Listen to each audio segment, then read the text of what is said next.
very good evening. Welcome to State of Business on our television. I'm Ashing Sani Veerasinghe. Let's have a look at the headlines for today. The government removed the consolidated tax of 36 rupees per 1 kilogram of imported wheat flour. National policy framework targets an economic growth at 6.5% or higher. News in detail. The government removed the consolidated tax of 36 rupees per 1 kilogram of imported wheat flour and replaced it with the special commodity levy of 8 rupees per 1 kilogram. The special commodity levy, which was imposed on imported wheat flour, came into effect from last Sunday night through a special Gazette notification issued by the Prime Minister Mahinda Rajapaksa at the Minister of Finance, Economy and Policy Development.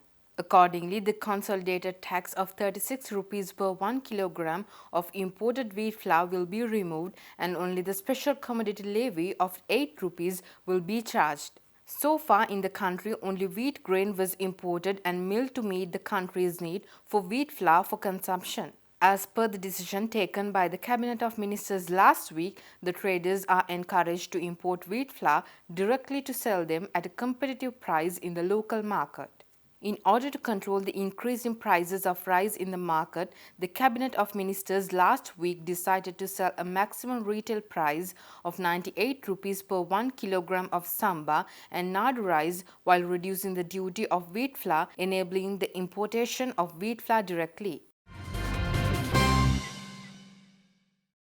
Under the supervision of President Gotabaya Rajapaksa, the government released its national policy framework titled Vistas of Prosperity and Splendor. National policy framework, which is available on the Treasury website, says the government aims to maintain a 6.5% or higher growth rate under the macroeconomic program while achieving a per capita income exceeding $6,500 during 2020 to 2025.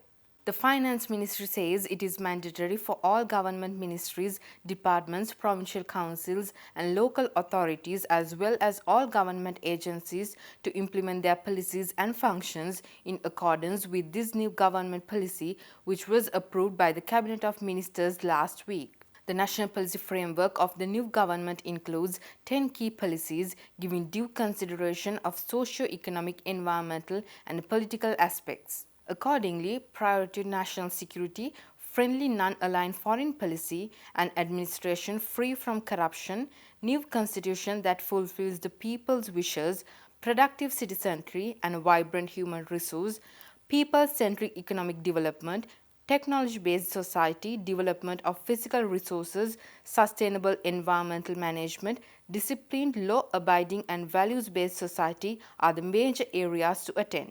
The National Policy Framework also states that it has given first priority for ensuring the national security with the assistance of the new methodologies which can be adopted to safeguard the national security without compromising the democratic space available to the people. Meanwhile, the policy framework outlines key economic targets of the government under its fifth chapter of people-centric economy. Achieving an economic growth at 6.5% or higher and a per capita income exceeding $6,500, maintaining the rate of unemployment at less than 4%, having the rate of annual inflation not exceeding 5%, budget deficit at less than 4% of GDP, having a single-digit rate of interest and maintaining the exchange value of the rupee at a stable level are the key macroeconomic targets that the policy framework outlines. Former Central Bank Governor and Senior Advisor on Economic Affairs to the Prime Minister Ajit Niwad Cabral says government has already embarked on attracting foreign direct investments to fast-track the growth, which will in time reduce the interest rates and make the rupee stable, taking the monetary policy to a virtuous framework. Thus, Ajit Niwad Cabral made these observations speaking exclusively to our television.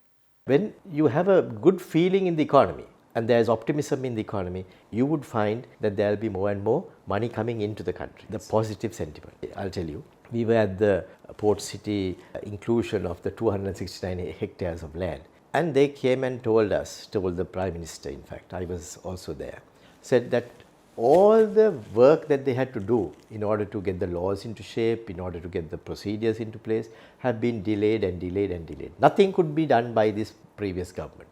So what the Prime Minister did was he unlocked all those constraints. He said this is the way we would approach it. He said this is what we would do in order to give you the support. And that's immediately thereafter they committed to build a $400 million complex. $400 million. So that's FDI going to come into Sri Lanka, and that's going to again propel the building boom. It's again going to propel the good feeling in the country. Now when that happens, you would find investment is coming in. There is going to be money that is going to come into our treasury bills and treasury bonds, particularly from the foreign investors who have a more positive outlook. And you would find that our interest rates will start reducing as well. The rupee will be stable, probably will start to appreciate as well. Then what will happen is you would find that we are actually getting into a virtuous cycle away from this vicious cycle that we have been subjected to over the past 5 years. Speaking further, Senior Advisor on Economic Affairs to the Prime Minister Ajit Niwad Cabral went on to explain that sweeping tax reductions were executed by the current government in order to rejuvenate the businesses which were loss-making due to the exorbitant VAT rates imposed on the construction and building sector. Our business sector had been dead. Business sector was not investing. Sri Lankan businesses were on the decline. They had no mood to expand. When the Sri Lankan businesses are in that mood, you would find that the foreign investors also have no appetite to come into Sri Lanka. So the whole economy was stagnant. So we had to get this economy off the blocks, as it were, and that is why the taxes were cut, so that there will be more money left with the businesses, so that they can utilize that to run their businesses, improve their businesses, ensure that they are able to invest and to get that good feeling. Two factors that I think really ruined the economy.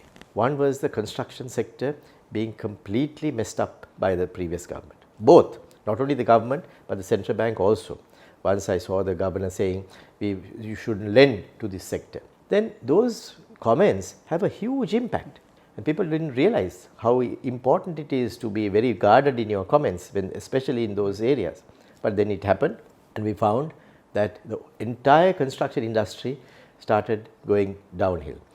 Then at the same time, they imposed apartment tax, VAT on apartment sales, again ruined the market. So I think those have also now been removed.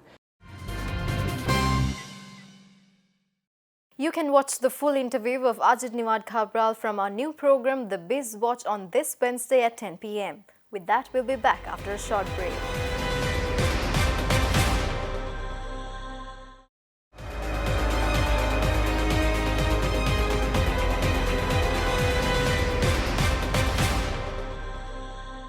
Welcome back after the break.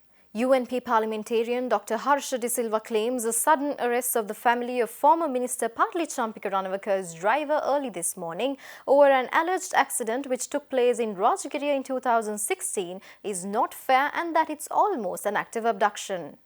Addressing a media briefing held in Colombo today, which saw many other UNP parliamentarians, Dr. De Silva also mentioned that it is not rightful to suddenly arrest the family of the driver pertaining to a case which was already concluded. This is to condemn in the strongest possible terms the taking away of one Mrs. Iresha Lakmani, Mrs. R.H. Sumanavati, and a 1.5-year-old kid by the name of Lisandi Vidisha, who happened to be the family of former Minister Patli Ranawaka's former driver on a case that has been already concluded. There is no provision in the law to try somebody twice on a case that has been concluded. If there is new evidence, then they must go to court, get an order, and reopen the case in an appropriate way. But this seems to be I don't want to use the word, but almost an abduction of sorts of these innocent people at 12:45 a.m. from their home in Imaduwa in Gaul. And they have been kept inside the vehicle bearing number 64-8736 outside former Minister Patli Ranawaka's residence in Battaramulla. This is a violation of the rights of these innocent people. Business expert Dr. Rohan Fernando says that Sri Lanka requires consistent policies in order to attract local and foreign investors. Addressing a recent panel discussion in Colombo, Dr. Fernando noted that having consistent policies for a country ensures the sustainability of the business and trade. One thing that would attract investors, whether they be from Sri Lanka or from outside, is consistency in policies. And unfortunately, I can't say that we have had consistency in policies in some of these areas. Now, in Sri Lanka, a crying need is in terms of energy requirements. And it's a big area which many private sector companies would like to invest. But if the policy is made more consistent and told to the investors that, this is our policy for the next 25 years or something like that, that kind of thing really, attracts investors and ensures there's absolute sustainability of everything else. Because, when you make large investments, it benefits employees, benefits the environment, the community. Speaking further, Dr. Rohan Fernando stresses that a multifaceted approach through the participation of government, private entities and community is required to combat the inequality arising from the trials of climate change. Today, if you look at the weather patterns, take the weather patterns in the north central province and the weather patterns in the areas like Sabaragamua and the upcountry areas where there is an enormous amount of rain in some areas and absolutely no rain, or people are parched for water in the north central province. Now here is a very simple and clear example of the impact of climate change and our challenge in trying to resolve this issue.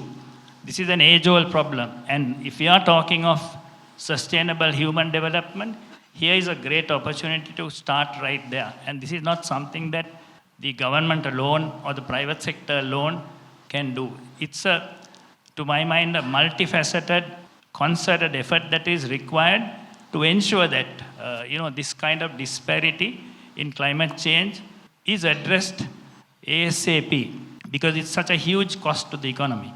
For instance, I think even this year or last year, the cost for drought relief to the government was enormous. And if that money was put into development, there would have been much greater sustainability of the human being.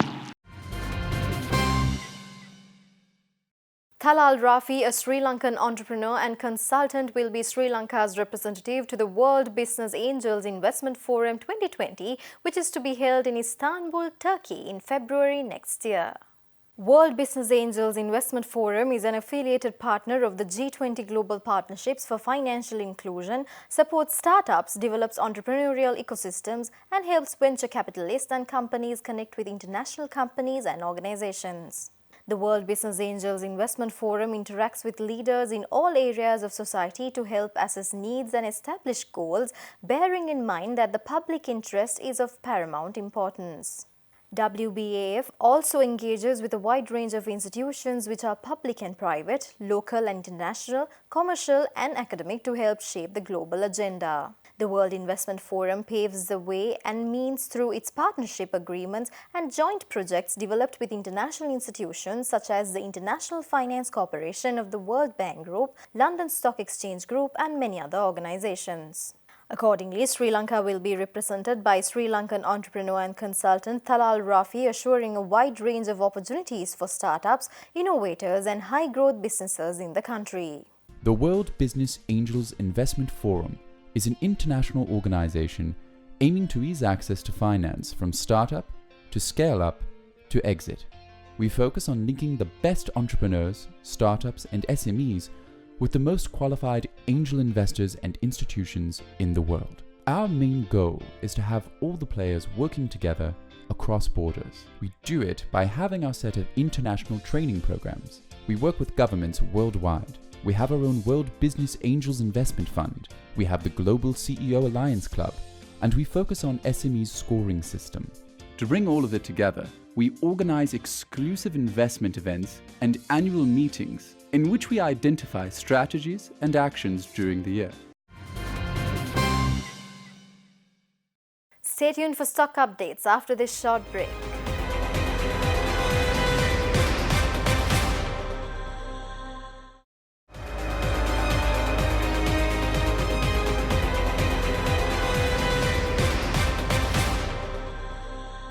Welcome back after the break. Trading at Colombo Stock Exchange ended on a negative note today. The all-share price index dropped 32.67 points to close at 6,057 and the S&P SL 20 dropped 22.54 points to close at 2,936.17. The turnover was 210 million rupees and over 10 million shares were traded. Up next are forex rates.